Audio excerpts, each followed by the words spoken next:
guys? Welcome to another episode of the Free Play Arcade podcast. Today we are talking about how much we hate... No, I'm just kidding. Just kidding. So negative already. You know how mad people are on the internet right now? Chris posted a video of him playing Gate of Doom, and it got down clicks, like down votes. Like, just a total, like... Was it really boring? Innocent video of him playing Gate of Doom and, like, doing a nice long play, talking about the game, being like, this is pretty fun. All just very positive. And people were, like, still so mad from that last podcast that they clicked. Really? You're so narcissistic? You think the reason they downvoted it was anger? Oh, no, it definitely is. You can talk to the producer. It's definitely that reason. Okay. He's nodding, y'all. It really is. Anyways, we're here today. Kelsie, she's back. General Counsel, Free Play Arcade. Also my wife. Corey, President, CEO of Free Play Arcade. We are both the lawyers on staff at Free Play. So we're going to talk kind of legal issues facing arcades right now. It's not going to be as heavy hitting as that Arcade 1-Up podcast was. It's going to be a little bit more, hopefully nuanced and everything. And just kind of talking about where we sometimes use our law degree while we operate this business. It's very useful, like wildly useful. Well, and we've done a whole podcast before on why going to law school was terrible, but also good for what we do now and being lawyers and everything. And we've talked quite a bit, but we've never really talked about the actual stuff that we face. So we're going to kind of go through an arcade's life timeline as we kind of analyze things. So you start an arcade, right? Or you want to start an arcade, I guess is where you are. And you do things like incorporate or whatever. That's right there. That's a legal process. Yeah, but that one's pretty basic. It's basic, but if you're a lawyer, you can do it without a lot better. any real expenditure of money. You have fees. Well, it's true. And I'm sure one of the questions a lot of people would have is like, is it fine to just go ahead and use like the legal Zoom incorporation documents or even like the generic state stuff? And what I'll say to that is, if it's just you as an owner and you never ever plan on having another owner or anyone else that will ever have any equity in your company, there's probably not a huge downside to it. I mean, I think I used the regular forms just to set up the law firm. Well, definitely to get it registered with the state. Right. It gets a lot more complicated when you start talking about if you have any partners at all or anyone else that's going to own equity in the company. And right now, I own equity in the company, you own equity in the company, and Richard, your brother, my brother-in-law, co-founder, he also owns equity in the company. Right. And so even though that we're like close family, we had to have rules that govern it, right? Absolutely. You always need rules, no matter what. And honestly, I think as partners go, we are the best of partners. I think genuinely none of us is ever going to do anything to really upset the other. We value each other's opinions and thoughts, and we think like working together is what makes our company great. And I think that will be true forever. But backing up, you really need to be careful about who you go into partnership with. A lot of people go into partner. I mean, it's the number one thing you study in business law is what happens when those partnerships break up. They can be husbands and wives. They can be best friends. They can be family, whatever. It doesn't matter. They can and will break up. Well, certainly small companies, they get nuked pretty hard by partnership disputes. And it happens really, really fast. Because normally those partners are also involved in the day-to-day operations of the company and everything. Well, or one of them is. Or one is, yeah. And it's a good way to run a business that might even be thriving. But what we were talking about just before were the bylaws, basically. Right. It's good to have, those are your rules. It's good to have, and we have bylaws at Free Play. They're 32 or so pages long. And they handle basically all sorts of stuff that pretty much hasn't come up, but I still sleep a lot better having them. Well, and I like to think if something did come up, those are the rules that govern. So we just look at those and we're like, this is what happens. And a lot of partnerships, those don't exist. So when people disagree, there are no rules to govern that dispute and say what is supposed to happen there. And that actually can lead to a breakup of business where if you had rules, maybe the business doesn't break up. Maybe you're like, oh, well, this is the way it needs to be. It's important to have those bylaws and also for everyone to understand them because a lot of people gloss over them and get an unrealistic sense of actually what their rights and responsibilities are. Well, and that's so forming your company, not such a difficult, I mean, it's a legal process, but not necessarily one that you need a lawyer for, but figuring out your company, right? How it's supposed to work. That's something I would recommend actually using an attorney for, not going to Google and searching bylaws and copy pasting them, which I know like so many people just do for their companies because a lot of people also have kind of low expectations for their companies when they start anyways. which is like, not only is it like the wrong mindset to be getting into it, it's kind of like, this will never come. It doesn't really matter. We'll just download these bylaws. Number one mistake. Right. We'll download these bylaws from Google, and you know, if we ever become successful enough, we'll change them or whatever. The problem is changing bylaws is tough, because then y'all have to agree, and at that point, there's actually like a reason to fight. Right. There's probably, if you're coming back and you're like, well, we need to fix our bylaws, it's probably because you have different interests. There's a success, and things are going well to the point that y'all now want to change things and figure out how that it really is supposed to work. And yeah, y'all probably both have different interests, or all of y'all might have different interests that are going to be a lot harder to hammer out after the fact. And one great thing about seeing a lawyer in the beginning is sometimes they just have some good things for you to think about. I feel like anytime you're entering into like a legal process, which is what forming a business is, same thing with marriage, like educate yourself about it a little bit so you know what you're getting into. And that's going to make everything go smoother from there on out. All right. Do you have any quick comments you want to throw in on, like, it's probably something that gets Google searched a million times, and I bet whoever has the top page rank on Google is making a ton. LLC versus corporation. You have any input there? We're talking about the state of Texas primarily. It is important to say that while some of this is the same nationwide, we're generally talking about Texas. But let's talk Texas LLC versus corporation. Yeah, I guess the real thing is at the inception, it certainly doesn't matter that much. That's one of those things that really, and that is something that's not that you could potentially change that later. Some people do. So Free Play is a corporation. And we started just because we kind of, in the back of our minds, thought it might work. Mm-hmm. And being a corporation is a little, to me at least, I find it a little bit easier to run versus an LLC. Like it's a lot easier for me to treat a corporation like it's its own thing. Like Free Play's not me, it's not Richard, it's not you.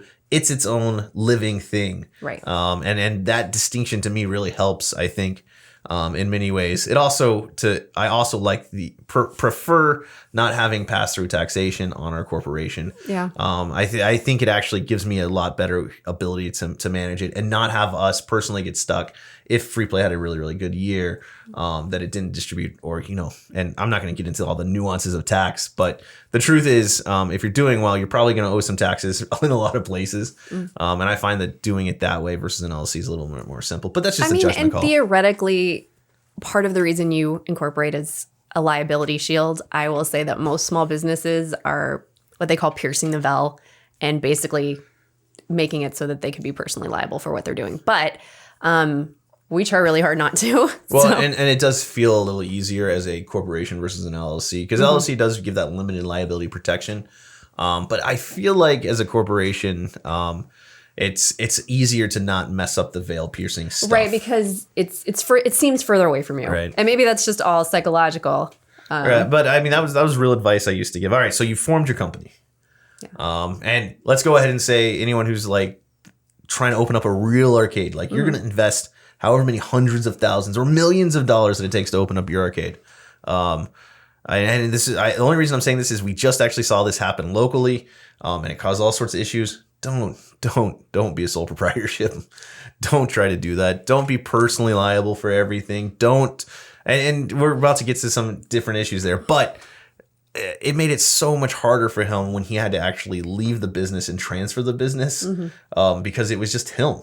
Right. There was no entity he could be like, here's the shares of the entity. He had to actually form a company, then assign all of his interest, and then give it away. A whole big headache. And if you ever expect to be successful, just go ahead and get some sort of liability protection too, because I mean, you never know what's going to happen in the world. Like, you just never know. So taking precautions is good. Well, and we'll talk about, I think, leases is probably so the next yeah, that's thing where we're we're going to So you've formed your company. Hooray. Now you got to go find a space, right? So you got to talk about leases. Now, guys, I want to be clear. Those real estate guys out there in the world that are writing the leases are not doing it to help the tenants. Tenants are not who are writing leases and who are not the ones that leases are being written for. Well, and I'm going to take it a step further because we now have 4 retail locations, we have five retail leases. Well, okay, 5 retail leases. Dallas isn't anywhere close to open yet. A number of warehouses, our corporate office space. We have the law firm. These are all commercial leases, and every single one is different. Every single property has different ones, which is kind of crazy because there's a form lease that you can find on the TRE. Yeah.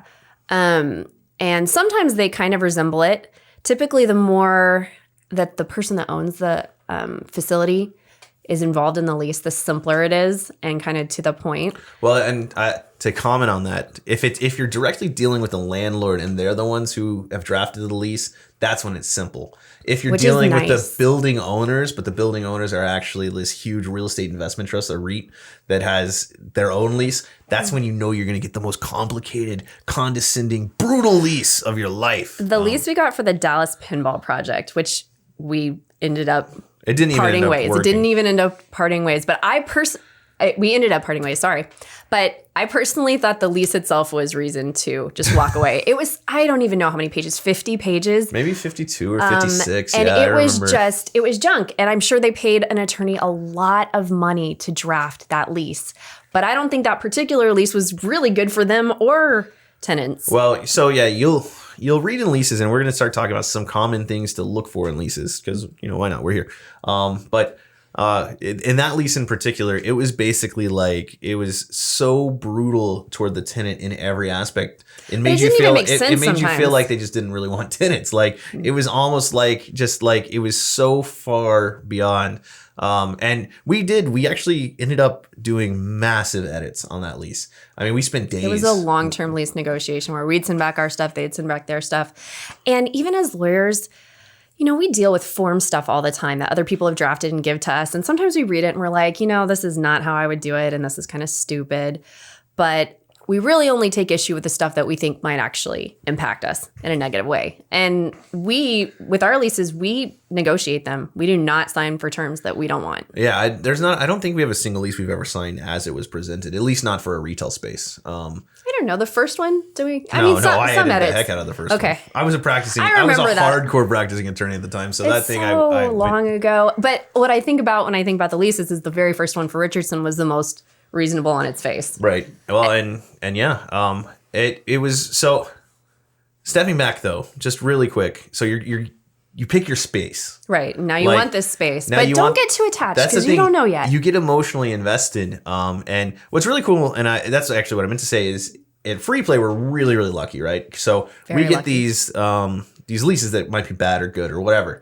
You review them, and then you give me you give me the legal, basically, opinion. You're like, this is bad, this is bad, this is bad. And then I kind of have to decide what is so bad we won't actually do it. Mm-hmm. Which I think, we have two attorneys reviewing it, making these very tough judgment calls based, because you're doing it from a purely legal perspective. Right. And I'm what if this could cause us trouble, real trouble? And then I have to do it from a cost benefit, this space is worth X amount to us, but there's this risk that they could all blow up. Mm-hmm. And then that's what I have to do. So I think at the end, by the time we're done with it, we end up with these really pretty good leases for both the tenant and the landlord. And we're never unreasonable. We never ask the landlord to agree to things that are unreasonable because we want reasonableness from them. So we are reasonable. Well, yeah, I mean, because the truth is Free Play, we really prefer leases that involve us paying for just about everything with the lowest possible rent. And that's kind of how we do it. Well, and we want control. We don't like lots of approvals of the things we do because that bogs down the process. And landlords sometimes aren't that responsive when you contact them about things. So we just want to have the freedom to do what we need to do. So we generally team up with landlords that are pro that, landlords that are wow, if y'all are just going to pay rent every month and y'all are going to do the work and make sure that it's all good and everything, and I'm going to put my faith in you that you're going to take care of the building, which we do. We do a great job. We're really, really intense. We have spent so much money on facilities improvements, AC, fixing broken plumbing, things like that. It's just part of it. The crazy thing is there's certain landlords that we've approached, we've negotiated with that didn't want it like that. Right. That were so terrified of giving up any control of their space that we didn't actually work out a deal because of it. So, all right, you've picked out a space. You're trying not to get too attached. The landlord sends you a lease. Let's talk some basic terms that anyone, this kind of goes for all retail, but we're going to do arcade specifically. Well, so the first thing I'm looking at is probably what most people are looking at first, the rent. Right. That's the big number. That's what it's all about. If you can't afford it, you can't have it. But there's different kinds. Well, and rent is rent's a really complicated thing. Yeah, it seems so simple, but it's really, really complicated because and I won't get into business advice here too much, but beyond deciding like, does this place have enough foot traffic or drive traffic or whatever you're really looking for. Let's assume that you have already gotten through that, right? So you're going to get the rate, and then let's just, obviously you want to compare that rate to comparables nearby as best as you can. But before you even understand what your actual rent is going to be, you need to understand the different components of rent. So number one, you have your base rent. That's what you're thinking of when you say rent. That's the number, but that's not the real number, because there may also be CAM, common area maintenance, or what is it, the triple net. There's lots of terms for additional costs. Well, CAM and triple net are different, but right. Yeah, triple net is your insurance, your taxes and stuff that the tenant is responsible for. Right. So insurance, taxes, CAM is common area maintenance. This may be trash service. This may be like landscaping service. This may be electricity to power the lights in your shopping center. It may be parking lot maintenance and things like that. There are all sorts of things that can go into that, and it can be quite expensive. So you need to look at what that's going to be. And the crazy thing about those costs are they can show you what those costs are now, but they are variable. You do not lock them in. If your CAM fees go up, or if the costs go up, your fees go up. Well, and generally, though we actually renegotiate some control in most of our CAMs, you're not going to have a lot of control over that. Right. So you're not going to be the one who makes the decision whether or not you're going to go with the $200 a month landscaper or the $500 a month landscaper. Right. And that itself can mean if your landscaper's not doing a great job, you don't really have the ability to do anything about that other than complain. Right. And hope that it gets better. Right. Hope that it gets better. Yeah. Well, and then one of the big things on the triple net, the NNN, is that taxes and insurance section, those two sections, they can go up. And they can go up like catastrophically. Right. Especially if your building, for example, just got kind of remodeled or anything. The county can come in and reassess, right? And it can cause your taxes that you were paying that were like $2 a square foot to become like $8 or $9 a square foot in a second. And then a lot of tenants will be surprised. They'll be like really, really upset, but that's just part of you need to know that going in, because it is part of it. And then there's a third component that we don't have in any of our leases, but a lot of people do. There are different types of leases, and we have a gross lease. Well, a lot of ours are gross. Gross leases where right, because once you have triple net and once you have CAM, but yeah. So what is popular right now, especially in like hot areas, is to take a portion of your sales as rent. Right. And that so you owe not only your base rent in your CAM or your triple net or whatever, but you also have to show your sales and give them some of that, like a percentage of that. Which means they can be all up in your business. Right. Well, and that's something to think about. Even if you thought you negotiated, like, let's say your minimum guaranteed rent is really, really low, which is how they phrase it when they're taking a percentage of sales. So you'll have your base, but you have this minimum guaranteed is what your real base is. And it seems comforting because you're like, if we're not doing well, if we're not selling a lot of stuff, we pay less, and that's good for us. We can't afford it if we're not doing well. And it sounds attractive. But the minimum guaranteed rent can get really dangerous. Primarily if you, minimum guaranteed rent is almost always what they would be looking for from their base rent anyways. But yeah, when you're having to show your sales to them every single month, that means you have to do a full workup of accounting every single month. Which is a lot of work. That's like a person's job. Right. Like you need a whole person to manage your books now. If you're successful at all, that basically means you're giving the landlord your full books every month, audited and fixed as perfect as possible, because you don't, like, for example, if you had a bunch of comps that month or you had more waste than normal or anything, you need to make sure it's all accounted for so you're giving the landlord the right amount and not even overpaying on your sales. And let me tell you, you're like, well, maybe you should be doing that anyway. That's really easy to do. And I'm going to go ahead and say it's not as easy to do as you think. It is a tremendous amount of work that most people do not have the skill set for. And somebody that does have that skill set is going to be a very expensive employee when you're starting off with your business. Another thing is sometimes you miss things. I just got a bunch of stuff on my desk the other day that were a bunch of declined credit cards from Richardson that could be as old as the first year we opened, that have never been in our books anywhere because they got put somewhere out of the way and nobody found them until now. Well, and overall, it's like a fraction of our business, but that was just out in the air. Right. And we're pretty good at this stuff, but still, I mean, a couple declined cards get stuffed into a folder, get stuffed into a drawer, and it could be forever until you find them. Extrapolate that. Like extrapolate the times that somebody messed something up in your system and it didn't record correctly, or they didn't know that they were supposed to delete that because they didn't actually do it and they actually comped it on accident and now that's in your system. And there are so many ways that your books can get messed up that having to be held monetarily accountable for that in that way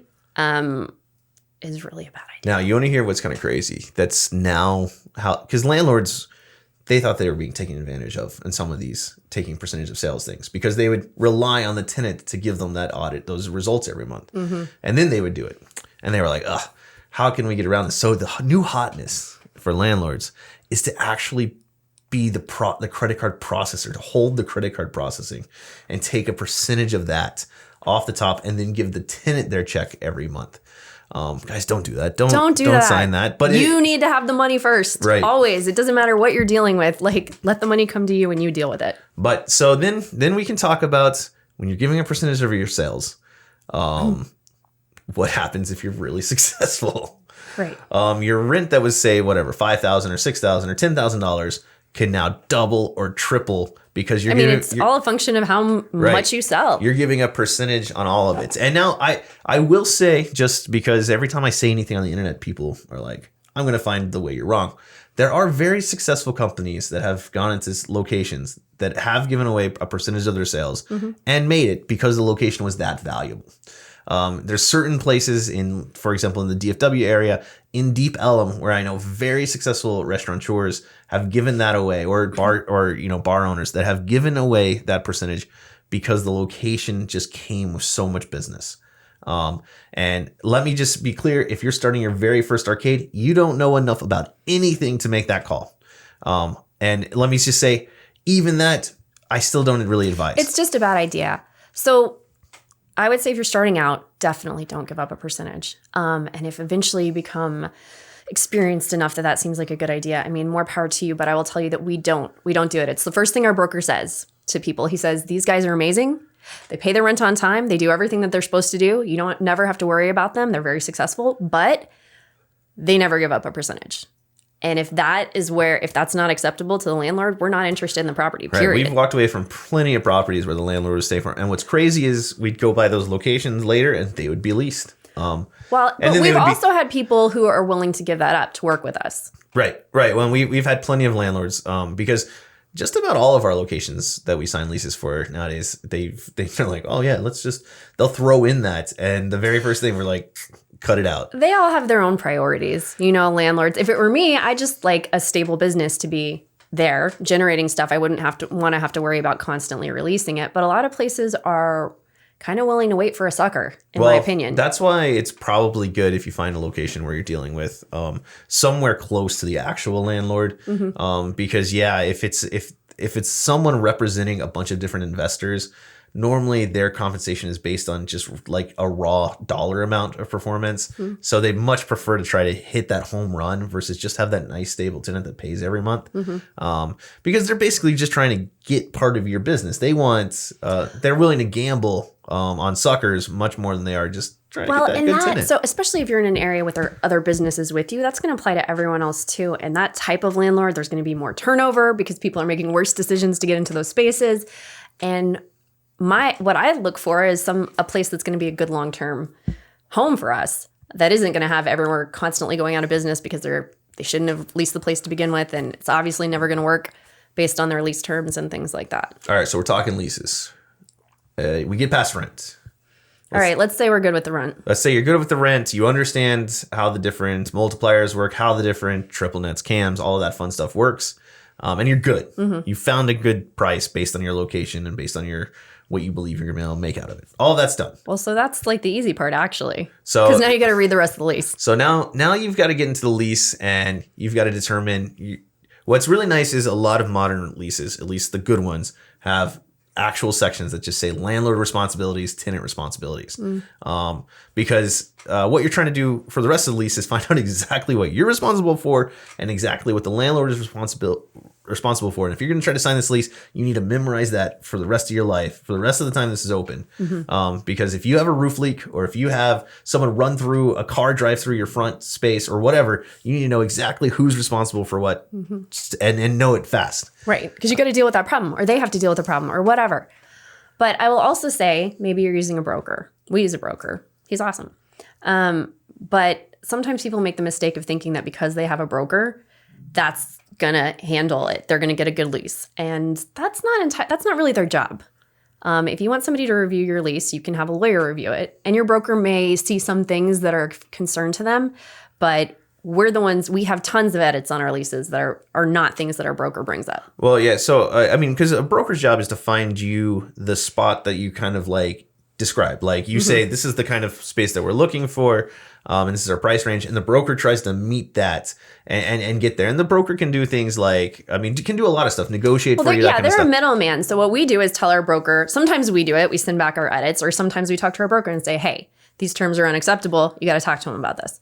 And he'll be that middleman, but he is a middleman. He's not the one generating this. Well, and of course, ultimately, every broker's goal is to get signed leases. Right, that's how they make their money. They don't that's get paid. They don't get paid if there's not a signed help. lease. So it's just something to keep in mind when you're dealing with it. But also, don't resent the broker. They're working hard. If you never end up leasing a space, they've done all that work for nothing. So right. Be well, cool. and yeah, it's actually really nice to have a middleman in many situations. And it's probably good to have someone who's used to negotiating and dealing with, because most of the property managers and everything, they understand each other. Like the brokers have worked together for so long. Well, and the broker's also not going to get as emotional about it as you are. Right. So, yeah, when it comes to a broker, if you can find a good fit, I say go for it. It's not necessary, but maybe not for your first one. Well, I guess it depends. I guess that's what's really complicated, right? Maybe for your first one, it is better. I don't know. I have no idea. We didn't have one for our first one, but we're lawyers, so I don't know. It's true. You figure out what's good for you. It was really cool because our first one, we're lawyers, and I was negotiating with another lawyer who owned the building, and we both were kind of similar mindsets. Right. So we were able to get to terms pretty easily, and I really feel like it was fair for all of us. And I know if you went and talked to him and asked if it was a good deal for both sides, he would immediately say absolutely 100%. I'm a big fan of our first landlord. So I'm a big fan of that location, actually. It's the most interesting of all of our locations to me. All right, so you're past rent. You've got your broker. You figured out your responsibilities.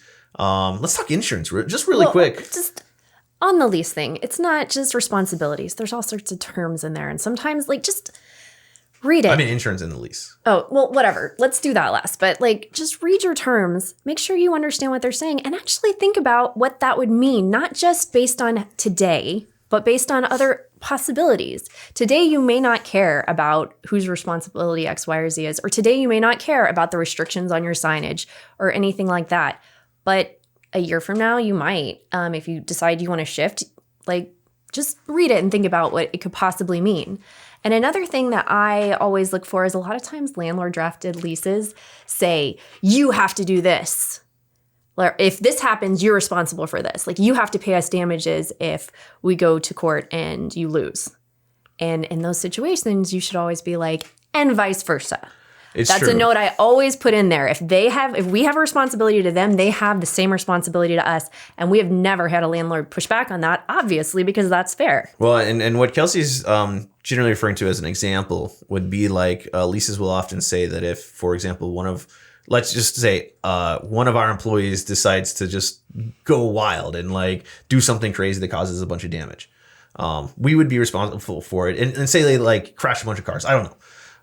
We would be responsible for it, and we would have to protect the landlord from lawsuits that might somehow implicate them. But then let's say instead the landlord's employee does it. You want that same protection. Mm-hmm. So if the landlord's employee just does a ton of damage to your location and then assaults people or whatever's happening, you want to make sure that y'all both have the same protections from one another. Mm-hmm. And leases that are drafted by the landlord wouldn't necessarily just include those. Frequently they just leave that part off, but just make your little note. Well, and that's the key is during your negotiations, you might also have a instinct to try to put everything on the landlord, and just know that that's not really ever going to happen. No. It's their property. They don't have to lease it to you. And I would really try to say is it gets really hard when you give the landlord a ton of responsibilities. Just telling people, I've seen leases and I've been in spaces especially back when I was practicing downtown. Our law firm would have this big lease with this big property management company in a big skyrise where they're responsible for everything, changing the light bulbs and that's how serious some of these leases are, where they've got a maintenance guy that's on site that's responsible. But man, that is just a good way to make you both resent each other. Like, it's just like, if you're having to call to change a light bulb, or you're having to call for X, Y, minor things, or like, it really makes it so that the landlord's like, gosh, they're calling about everything constantly. You're like, they agreed to this lease. Like, I really prefer having most of the responsibilities on the tenant, for in exchange for a lower lease rate, right? Like, I will say that our Denton location had a property management company, and the person in charge of representing our property was amazing. And in that situation, it was not hard at all, because we would send an email and she would handle everything just like with optimum awesomeness. It's true. I guess that's the thing. If you do find yourself in a situation where you have a property management thing, I don't want to discourage you from using it. If you've agreed to a lease that requires the landlord to do with it something, definitely make sure you are enforcing those. Well, you're paying for it, so you might as well use it. Right. But a good property manager can sometimes be an okay alternative. All right, so we're blitzing through this lease. You figured it all out, and then you come to that insurance requirement. So you should really have an insurance person before you sign your lease. And that is something that we didn't, and most people don't. But the reason for that is you want to send your insurance provision over to your insurance person. We have a guy, we've used him forever. His name is Mike, and he is really cool. And he's going to look at what they want for insurance and tell us whether or not we can actually get that, because it's pretty common that the standard insurance requirements, at least in our business, we can't obtain a certain one, that they just don't write it for our type of business. So here, I'm going to give some specific examples here. You get to the insurance requirement, and they've sent you their general retail lease. So they send you the same lease if you were selling ballerina clothes, if you were selling ice cream, or if you're an arcade. Like, it's the same thing. Well, or if you're, I don't even know, a serious liquor only bar, or if you're an amusement park, probably not if you're an amusement park, but that you're probably building yourself, to be honest. So they've sent you this lease that is just very generic for any type of business. And in the insurance requirements, they're going to be the same generic things. So what a lot of insurance requirements have right now is something called MedPay.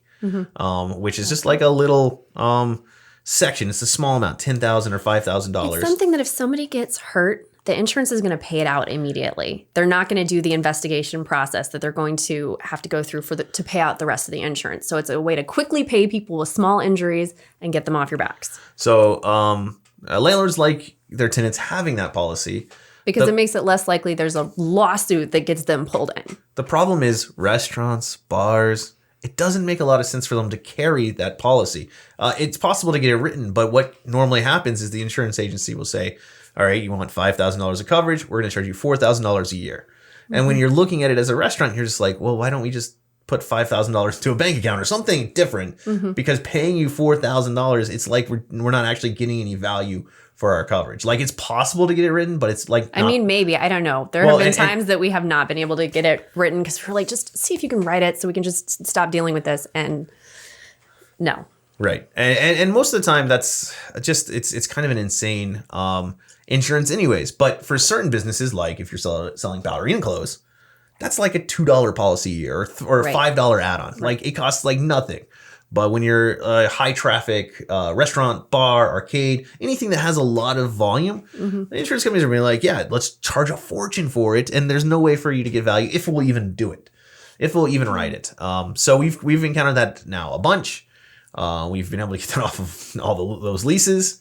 But there's going to be other insurance requirements But to back up, if you go ahead and sign that lease and then you can't write it, technically you're in violation of your lease. Right. You've breached your lease already. And there's no way to solve that. Most of the time they're going to probably work with you or kick you out. Either way. We've never been kicked out of a place. But most of the time they'll work with you if it's actually impossible. But most of the time they're not going to believe you that it's impossible. And they're not going to care if it costs you as much money as you make all year to get the insurance policy. They're going to be like, I want it. It's in the lease. You agreed to it. Right. So check it out before you sign the lease. And that's why it's good to have someone who is working for you as like an insurance broker or similar that can give you advice very fast and potentially to give you a real answer too. Potentially go out there, shop it with their carriers and see if they can get it written. But yes, definitely before you sign the lease, because I've done some loose and fast warehouse leases that have resulted in us being like, I mean, just being like, because it's for a warehouse, we're not gonna have any customers there. We'll be able to get this written easily. And the insurance company, just for whatever reason, is like, nope. And I have to, come hat in hand to the landlord and be like, so I don't know if this is gonna work. And it really messes up your bargaining power too when you're trying to negotiate after the lease when you signed you have no bargaining power. Yeah, and in that exact case, I'd actually prepaid for a year of the warehouse space. It's such a mess. Never again. We got it solved, but it left a bad taste in everyone's mouth because it was lame. So make sure you can satisfy those insurance coverages before. And know that all of that is negotiable. It is negotiable. And make sure that you do negotiate it, because when you're planning a business and you have zero sales and you go price out insurance on what you expect, your insurance is going to seem really cheap. And then if you're actually a success, all of a sudden meeting some of those requirements could be extremely expensive. Well, and this is probably a good time to mention there are lots of different types of insurance too. And in the beginning, you need the kind related to what your actual operations are. You need liability insurance. If we serve alcohol, you have to have insurance for that. The CABC is going to want to see your insurance. They don't just let you serve alcohol willy-nilly. Well, the TBC is crazy. You got to post bonds. You got to it's a whole process. It's another thing your insurance agent can help you with. But assuming you're not dealing with that, because seriously, that's a pretty crazy process. You also have to have workers' comp insurance. You're going to have staff, or if it's not going to be just you, you're going to need to insure people. You could self-insure too, but. Yeah, you could. And then you're going to get to, are you going to ever use whatever vehicle you have for work purposes? Which the answer is yes. Right. A lot of people will just avoid that. But the bigger problem is you want to plan, at least have some good contingencies if you're actually successful. Mm-hmm. Because once you're actually successful, not only do you kind of have a target on your back, all of your plans might need to expand. You might need to do things a lot different than you initially planned, and you want to have contingencies for that. So for example, when we opened, we had one box truck, a small little box truck, that we drove 100 miles a month, something like that, maybe.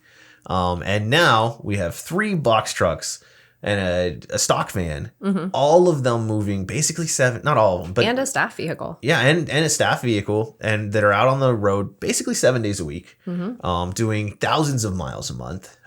So as you can imagine, we never really considered budgeting for things like auto insurance, which is now a major consideration when we talk about adding staff or adding vehicles or adding any kind of locations. It's become crazy. And I think we could have planned better if we'd really known exactly where we're going with all of this. Absolutely. But to sum it all up, get an insurance person. Right. Because you can just ask them all of your questions. And if they're good, our guy is great. I can call him about anything loosely insurance related, and he'll give me his thoughts on the matter. Right. Yeah. No. And it's always good to have, especially the person that's going to be helping write that policy, to help you understand exactly what it's going to cost, what it's going to entail, and whether or not you can even get it done. So yeah.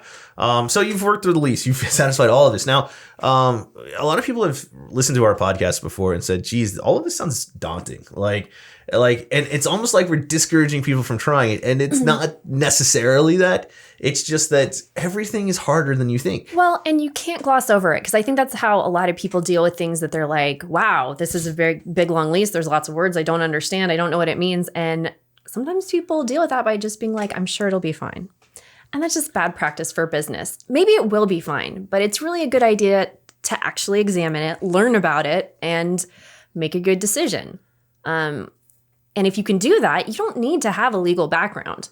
The internet is amazing. It will teach you all sorts of things, sometimes incorrect things, but if you can sort through it, you can probably figure it out between talking to your broker, talking to an insurance person, reading, looking up words, things like that.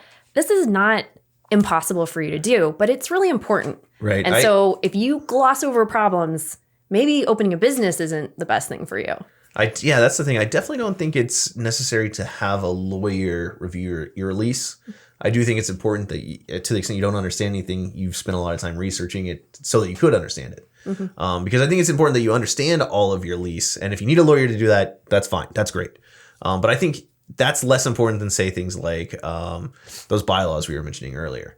I think you can muddle through a lease a lot easier. Agreed. Than properly set up corporate bylaws. All right. We've established a company. We've signed a lease. We procured insurance. We've got this insurance. Now let's talk permits. Oh man, there's so many permits. So let's go ahead. We'll make it really simple. So if you're opening up a restaurant, there's a lot of permits. If you're opening a bar, there's a ton of permits. But let's pretend you're just opening an arcade. Because the restaurant and the bar part is super hard. Not to discourage again, but that is like, it's a whole immense thing. But people open restaurants. We could get to that, but we'll see. We'll see how our time goes. Right. Let's talk. You're just opening up an arcade. What is your first? Now, this is actually probably something we should go ahead and loop back before you sign this lease. So if you're opening an arcade, it's actually a little bit different because there are special rules sometimes governing arcades. For example, in the city of Richardson, if you're going to have 5 or more arcades, that you need a special permit to have those in your establishment in the city bounds. There is a reason that there are not a lot of entertainment venues in the city of Richardson because you have to go through a city council process in order to have your business use permitted, which we did. Yeah, and we've talked about that, I feel like. Yeah. So we've mentioned it, so I don't want to go too deep into it. But if you've ever read in the newspaper or online or seen videos of like just these normal business owners pleading their case to the city council, because most places have this, that's generally them trying to get a special use permit or the equivalent in their jurisdiction, which is just a special permit to change slightly what you can use this place for. Right. And you got to think about how weird the interplay is between getting a permit for a place and not getting stuck in a lease forever in a place that might not get the permit. So when we signed our first lease, we had an out clause in case we didn't get our permits. It was contingent on us actually receiving the permit. We signed the lease, but inside the lease it said if we fail to get the permits, the lease is void. It's over. Also had, I believe, delayed rent. We didn't pay rent during our special use permit process or when the landlord had some obligations to finish some work inside the space. Mm-hmm. But the second we had that and the landlord, boom, rent. Right. Well, and when your lease rent starts is another thing you can negotiate, but let's not get into it. Well, and while we're on it, there's the biggest misconception I've seen versus reality is that rent should be free no matter what, as long as you're building out your space. And just really quick, I want you to put yourself in the landlord's perspective there. They will never sign that because if they did, I would take 3 years to build some of my arcades. Right. Just because you could just never finish. Right. Why would I hurry? Because there's no incentive to hurry. So there's going to be a specified time that you won't have. Yeah, you might have a short period of time. And there may be like you have this much time, and if it hasn't happened by this time, but either party has a right to terminate the lease and things like that. Like you look into it if that's something that you're dealing with.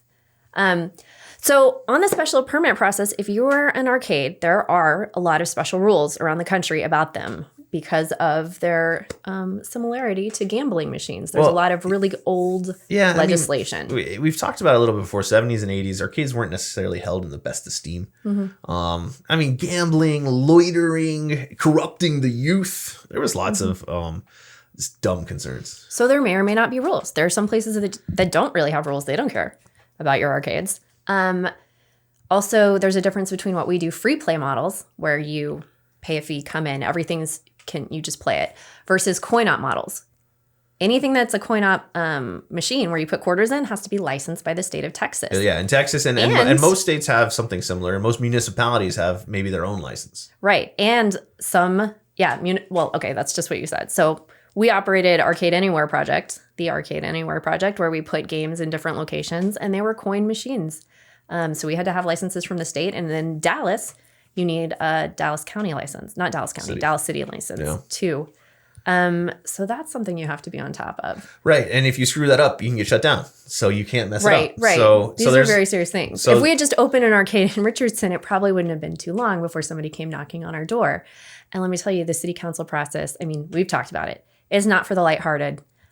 We did it successfully twice, but there's another local business that I really support that recently went in front of the city council way more prepared, having spent way more money than we ever did, having had a lot of professionals work on their plan and everything. And to me, it was just amazing. And it was a slam dunk. And the city council shot it down. Right. That was a case of we had a bunch of people show up that were against us, but none of them were like well-funded lawyers. Well, and none of them had really valid complaints. All of their complaints had to do with not the purpose of the special permit. So our special permit was, could we have arcades? Because you don't need a special permit to open a bar or a restaurant.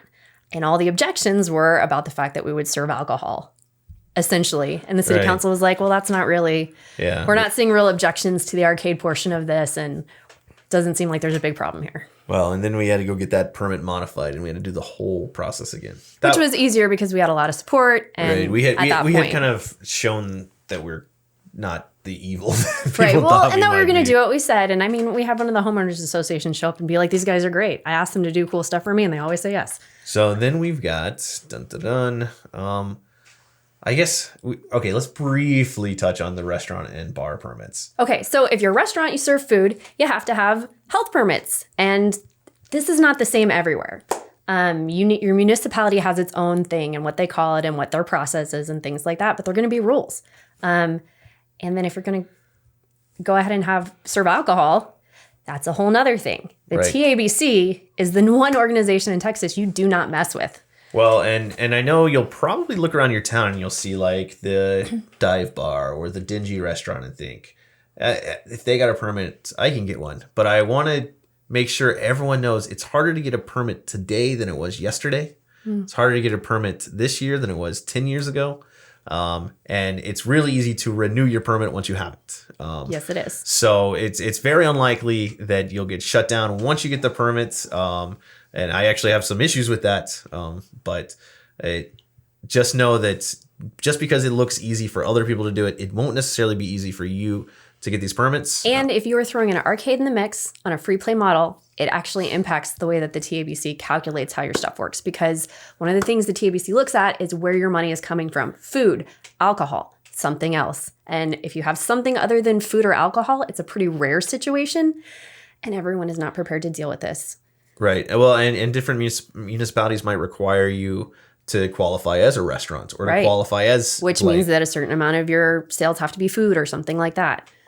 What are they going to do with your admission prices? Who knows? We got to figure that out. Well, and as you're listening to this, I hope it helps you understand that there are quite a few hurdles. It's not as simple as throwing games in a room and turning them on. Right. If you want to sell ballerina clothes, also known as tutus and leotards and ballet shoes, this is much easier. You don't have to deal with any health permits. There is no TABC. There are other complications, no doubt, but it's nothing like this. You need, in addition to your actual licenses, your state licenses, your local licenses, you have to train your staff. Like, that's a requirement. We tell our insurance all of our staff is TABC trained, and they are.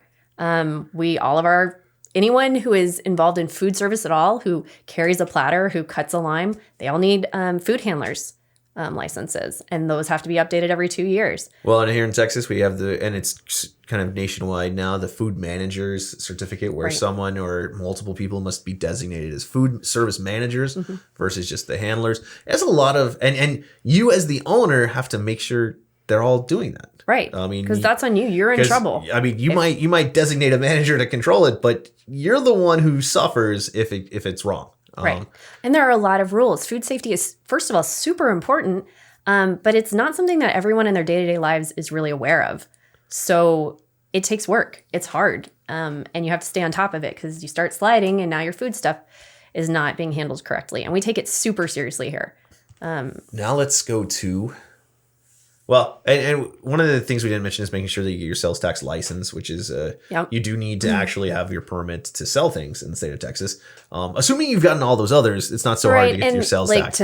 Other types of permits you might need are build permits for your actual build and things like that. And those are a can of worms, you guys. Well, yeah. I guess we didn't address build permits. Build permits are brutal. And each city is different, and what you have to do for each city is different, and what they let you do or get away with is up to them. It's all going to be expensive. And every stuff is going to cost. It's just going to be expensive. Yes, it is. So there need to do that too. I mean, and the real thing is, even if you're doing it cheap, it's still going to cost money. And I guess we can briefly address the people who do things like open up ballerina clothes stores and then put a bunch of arcades in them. People have gotten away with it.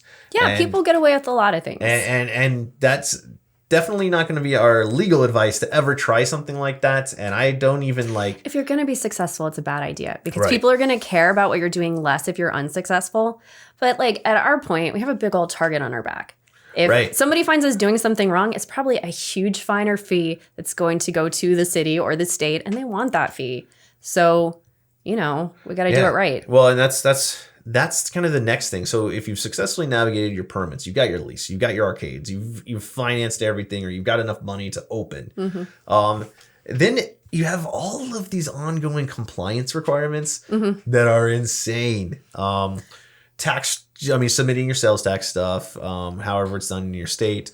Right, but we submit all of our tax stuff once a month. Yeah, once a month we make a bunch of huge, massive tax payments. Well, after we figure out how paying our taxes right, which is itself kind of a difficult thing. You gotta a lot of people are like, no, I'm sure it'll be fine, but... Well, yeah, I mean, because there's here in Texas, the alcohol tax is different than the sales tax. There's an alcohol sales tax, a sales tax, and there's a mixed beverage license tax. And we are currently enjoying the process of going through an audit. It's true. With the state comptroller, which is no joke. Pretty serious about making sure you do it right. And like even for us, where we think we're really, really serious about it, it is a pain. Well, and going through this audit, we found some ways to improve our processes. It's true. And we were really on top of it before. Yeah, I think we were doing way better than average before. And still we found room for improvement. There's also, gosh, what was I even thinking? I don't know. Help Compliance? me. Compliance is kind of, a lot of it is my job now, which I never wanted it to be. There's just more and more of it. And it must be done right. It's no joke. I am constantly filling out insurance audits. They want to know, our workers' comp, we tell them what we think we're going to pay everybody, doing different types of jobs because everyone is, pays at a different rate for, like our techs are considered very hazardous jobs versus an administrative assistant is not considered hazardous and we pay for them at a lower rate. To workers' comp. For workers' comp, yes. Not salary. This is that's a whole nother matter for you to deal with. But once a year, I have to give them all of this information and breakdown about who made what and what was their job. And, sometimes we have people switch between jobs, switch between locations. It's all a big thing. The state of Texas, because we have multiple work locations, I have to send them reports every quarter about who is making what money where and why. Well, and yeah, I mean, there's all sorts of stuff. I mean, if for example... one of your employees has a child support order. You have to make sure you're complying with that properly. And that's no joke. And I know that. I used to practice in family law. So when I got my first child support order, I was like on top of it. You need to be too. You cannot mess it up. It's an order. It binds you. You must do it. And I think a lot of people will watch this and they'll think, I'm going to open up my arcade. I'm going to run it myself. And none of this is going to be a problem. But even if somehow your model is that you're going to be the only employee, if you have any level of success at all, it's not going. Well, if you're a corporation, technically you are an employee, and you, as the employee, are entitled to the same rights any other employee would have. So you can't really write yourself out as an employee. Well, yeah, and it's a minefield, right? There's all sorts of things, and then every year or 2 years or 4 years, whatever the municipality has, you have a bunch of new permit fees to pay because some municipalities might have a slightly lower rate for certain permits, but these permit fees are not cheap. No. And they keep going. And so we pay the TABC alcohol permit, but we also have a city one. We pay a health permit to the city. We pay police fire permits to the city so that our business is in their loop. And if they come out for a fire alarm and you don't have a permit, they're not going to help you. I mean, I don't know if your place was on fire, they probably help you. I have no idea. They'll still save your life and stuff. I don't know. I read about a municipality where they weren't doing it. Anyway, whatever. That didn't go well for them. That didn't go well for them because they let somebody's house burn down and it was a big problem. So, come on, it was bad. But the point is, our fire extinguishers, somebody has to go take them and update them every year. Our fire extinguishers have to be re-tagged. It's actually kind of interesting because I've taken them before, and they take them and they tap it real hard with a hammer, and they're like, "Didn't explode, you're good." And I asked them last time if they had ever exploded, and they said no. Right. Well, but think about that. We have something like 30 fire extinguishers active at our various locations. Right. Every year we have to pay a guy, I don't know, $5 to $15 depending on which location is and but it's not really about the money. I mean, it adds up for sure, but it's also somebody has to do that. Somebody has to have it on their calendar and be like, "Oh my goodness, it's time to do the fire extinguishers." And that is such a small thing, but there's so many of those things that add up to become more than just your job. And that's why really, if your business is doing anything well, it's not going to be just you. Well, it gets out of hand. And one of the traps that a lot of businesses like arcades have fallen into lately is it's very hard, even if you're just selling prepackaged foods, to not need a health permit. Like a lot of places have been shut down that were just selling chips and nachos or something for not having a health permit. Here in Texas, of course, you have to have food in some way to get alcohol. Well, unless you're a growler bar, like we are in Denton. But that's its own thing. Right. Yeah, that was like a more complicated TABC process. That's a whole different permit. So, and not only that, when you're trying to get that TABC permit, they're going to want to have you making so many different types of entrees. They're going to want to see different types of cooking equipment. It's not just going to be like, you guys, I make a mean turkey sandwich and that's it. Like, they're not going to accept that. I mean, that's, and at this point, when you were thinking about it, like, even though we're both lawyers, we use a, consultant for our liquor licenses. Yeah. We have an insurance broker. Yes. And we use a broker for our leases, despite us both being attorneys. So it's, and some of that's just division of labor. Some of it makes more sense to have experts do it. But like there's a lot more to this than I think a lot of people think about. Well, and when it comes to your TABC permit, you need it. You need it fast. If you make any mistakes, it's going to start the whole process over again. We got one the very first time around. I started looking into it and I was like, you know what? It's pretty complicated with this admission thing. And we got a TABC rep right away. And all the TABC reps are former TABC employees. So they really know what they're doing. Well, the real thing is I don't even like, I hate that that's the case. Like I hate that you need it. But you do. It makes things, for the price, it makes things a lot easier. If you've ever seen a business have their like TABC sign up for like a year. Right. They tried to do it themselves and they messed it up. That's what happened. So it could be 2 years. It could be up for a while and then they never get alcohol. Right. Those are people that tried to do it themselves and failed. I don't recommend trying to wing it on that one. Well, and it's as we've seen local arcades, it's very easy to run afoul of the TABC rules. They're like that's the thing. There's all these service rules, all these stocking rules.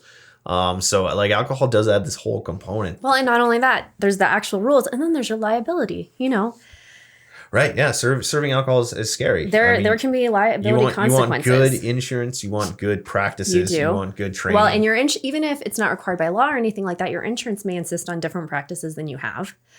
I remember I got a note back once and they were like, you need to find some way to identify which people in your establishment can drink and can't. And I wrote back and I was like, we do that. We have wristbands. Did you not see that when you came? So we had a lot of good practices in the beginning. Otherwise, our insurance would be asking us to change a lot of things. Well, and I mean, we haven't even started talking about it, but payroll is a whole other compliance matter. So all things related to staff are the most unwieldy, the most time consuming, and the most you cannot mess it up. It matters in so many ways. It matters legally, but it also matters because how are you going to have your place going strong if you're not doing right by your employees? It matters. If you are not paying your employees on time, you suck. And it's a huge violation of law. And it's one of the easiest things for an employee to actually correct if they want to complain against you. That is something Texas actually has to protect employees is a place you can go complain and that they'll deal with it and you will pay it. Well, and I mean, one of the interesting things, one of the pieces of feedback that I get the most from our former employees. So at this point, we have 70 plus employees. I don't know if we're to 70 yet. Okay, 69 or whatever. We're in the 60s, I think. Mid to upper 60s. With a lot of them being full time. We prefer to have full time employees. So we have some that prefer to be part time, and that's fine. But when discussing it with our former employees, whether they've gone to other restaurants, arcades, or even like office jobs, one of the pieces of feedback that I get the most is how different it can be out there and how much they really appreciated us taking it that part of it so seriously. Like, you know, not only just making sure payroll's accurate and on time, but being like just way above board when it came to things like honoring the rates of pay and making sure we had the right insurances that we said we had, making sure the deductions were done properly and stuff like that. Well, so like I run payroll. So if there's ever an issue, like somebody forgot to put in their hours or whatever, that comes back to me. And I'm also a person and I have made mistakes before. And I know that there have been times when somebody has noticed a mistake on their paycheck, whether because they made a mistake, their manager made a mistake, or I made a mistake. And I can just imagine that their heart rate starts spiking because they're like, this is going to be a big problem to deal with. And it's not. I take it super seriously. As soon as I get something about somebody's pay that needs to be dealt with, I deal with it at the first possible minute. I never want our staff to have to worry about getting money that is owed to them.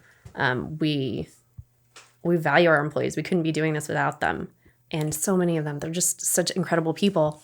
And they deserve to be comfortable and like secure in their job. Well, and that's something that we've tried to bring to the service industry. And a lot of people that are watching this that potentially might want to open restaurants, bars, or arcades won't and don't have the same priorities. But one of the things we've done is make sure that we have fair pay and an ever increasing portfolio of benefits. We're trying to do right by them.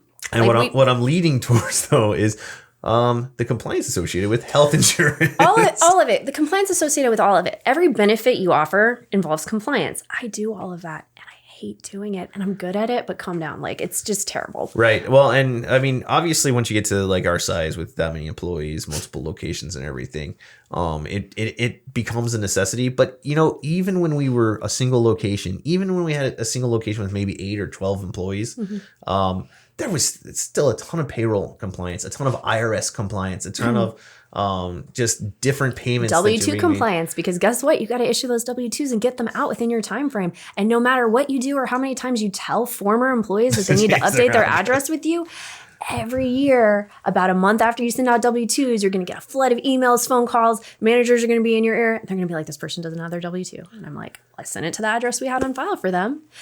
Never update their addresses. Right. Sometimes, I mean, who even knows? That's just one small portion of it. Right. Well, and it's stuff that we deal with every day, and it's very quick. I meet people sometimes, and they talk to me like, it must be so cool to play games all day. I'm like, when was the last time you did that? I don't even remember the last time. I'm like, man, I do love playing video games, but that is not really. We spend so much time at this point. Just making sure that it's a well-oiled machine, that our business is running properly. Part of our job is to improve what we're doing so it works better. If there's a problem, that's our job to be like, hey, that didn't work as well as we wanted it to. What can we do better? And what I can say, and one of maybe the underlying theme of this podcast is to think about all of this ahead of time. Like, as you're opening your business, know exactly kind of what your staffing levels would look like if you're small, slow, if you're busy, if you have a certain business, and make contingencies to adjust.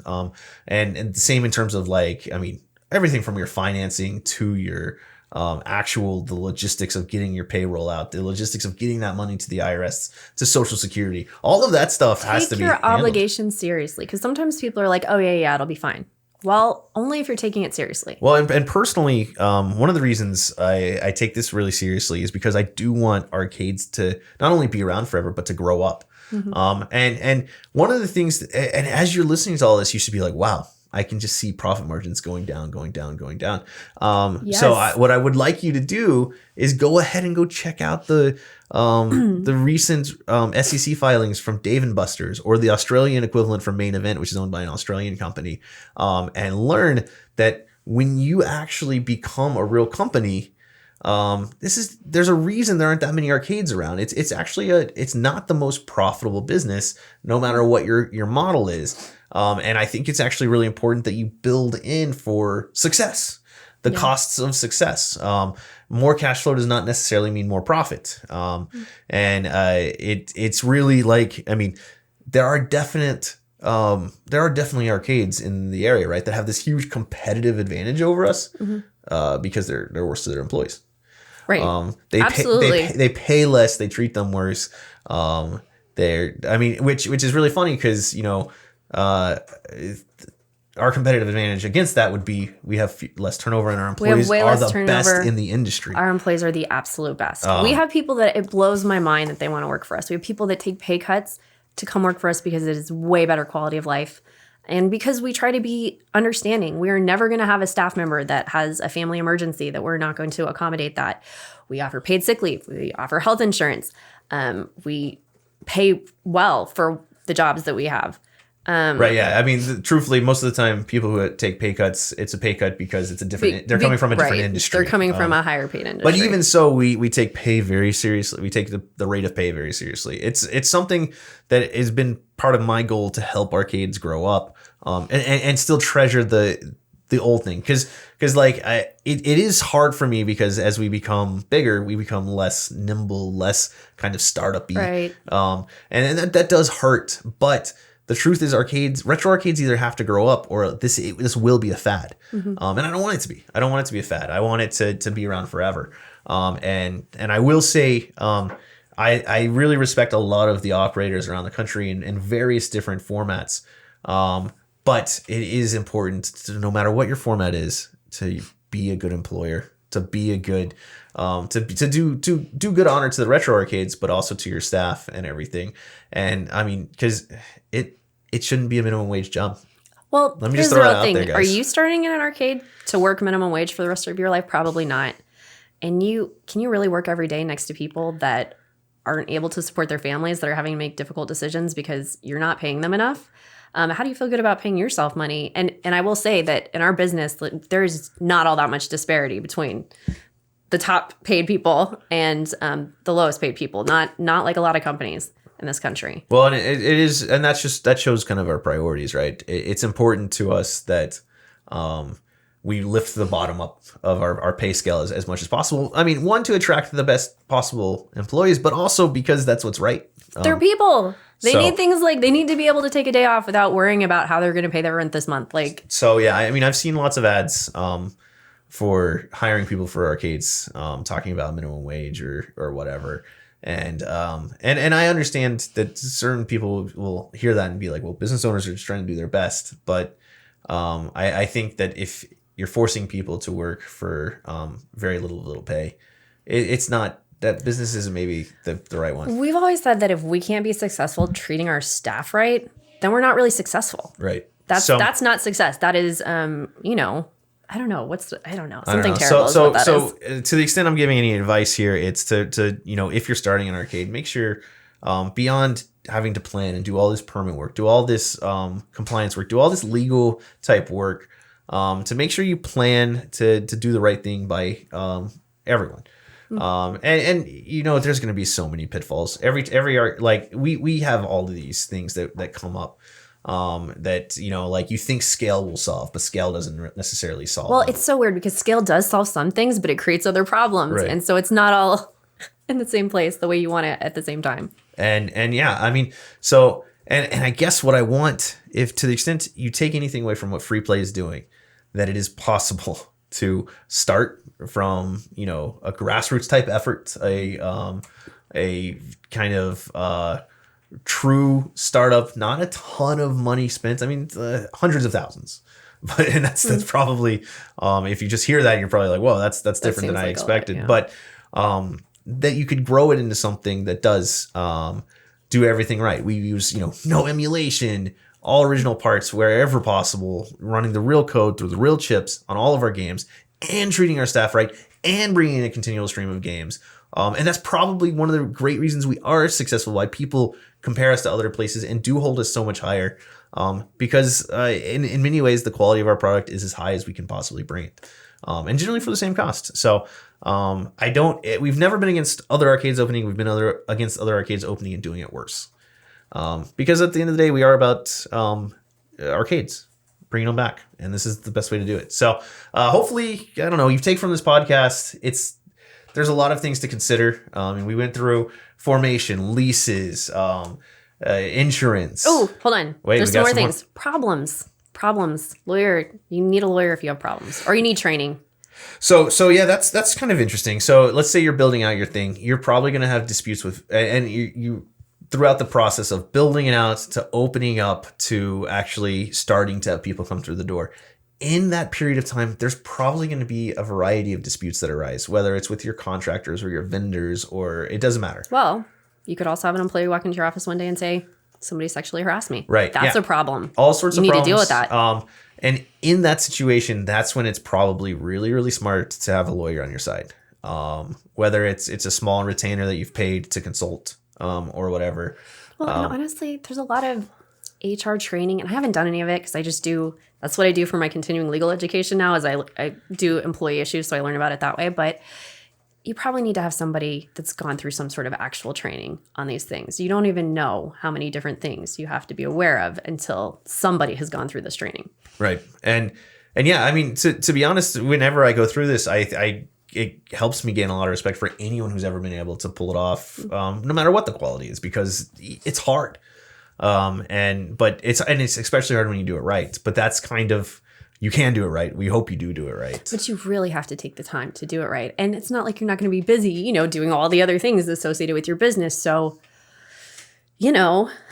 Yeah, and stay on top of it. And no matter what, if you're going through the process, you're going to learn a ton. You will. You will learn stuff. You'll learn new stuff every day. Honestly, I think what you need to do is the same thing you probably need to do for your everyday life. You know, don't ignore problems. Like, look around you, pay attention to what's going on. When you see something that's a problem, either deal with it if it's important enough, or write it down on a list and deal with it when you can. Like, solve your problems and your business will be better. Yep. And as always, if you're trying to open up a barcade, get some service industry experience, whatever that means to you. Well, just go watch some Gordon Ramsay's whatever the show he did, British where he'd yell at Kitchen people Nightmare. and he'd be like, "Oh, you thought to open a restaurant and you never worked in one before? Great idea."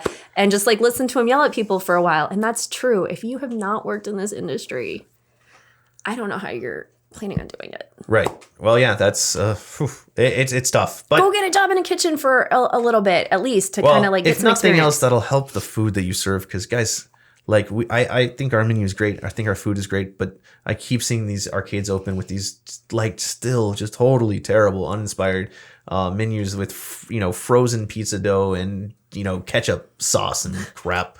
It's amazing. There's enough bad food in the world. Come on, let's all do our part to improve this. So yeah, I don't know. This was kind of our rambling legal-ish podcast. There's so much more. There's so many more things. It's so hard to even like we discussed this beforehand. We were trying to come up with a roadmap, but as we go down that roadmap, all this stuff, all these light bulbs keep going off in my head. And we're still finding the things that we need to stay on top of. It is not uncommon for me in my day to be like, you know what? Just the other day, I had to write a memo to our staff about service animals. Right, yeah. Emotional support animals and stuff like that. And this became a problem because, and I'll go ahead and tell you what my memo said, we have health permits and we have to comply with health permits, and letting animals in our establishments that are not service animals is a violation of our health permits. So our staff needs to know that. We had a problem with somebody who wanted to bring in an emotional support animal inside into our food service area, and it's not permitted. So now our staff all knows this. It's not a qualified service animal. Right. And it's because it's a violation of our health permit. So we have our hands are tied in this matter. And if you have a problem with this, you can talk to the state of Texas, but I can't do anything about it. Right. And we deal with stuff like that, it seems like, weekly. It seems like there's always something weird or new that we're having to deal with. But which is, that's part of the game.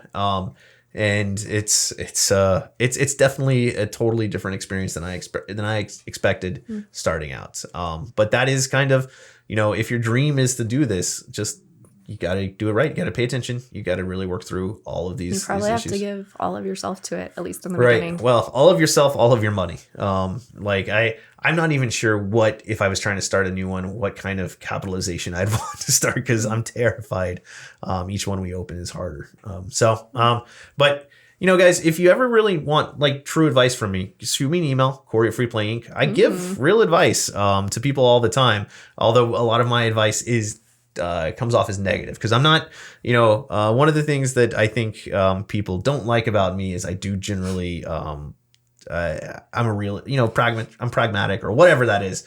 And I really don't like to see people lose money. I really, really hate to see the amount of loss that's going through the industry right now. And the loss that's coming these next couple of years. So shoot me an email. I'll help. Shoot an email, but be receptive to actual advice. If I would probably not email Corey if what you want to hear is just pat on the back type stuff. Right. If what you want to hear is something real and honest, then yeah, he's obviously the best person to talk to. Right. And yeah, we there are plenty of friends of Free Play that we support across the country that we talk to regularly, arcades that we think are doing it right and are great. And plenty of them that are not. So we want to help as many that we can be on the good side of history. So for that, this is the Free Play Arcade Podcast. Hopefully we didn't bore y'all too much. Hopefully maybe you learned something or not. I don't know. We will be back next Monday or so. No matter what it is, we'll be back next Monday. Whatever day you're watching this, we'll be back next Monday with a fresh podcast talking about probably something else. Thanks, guys.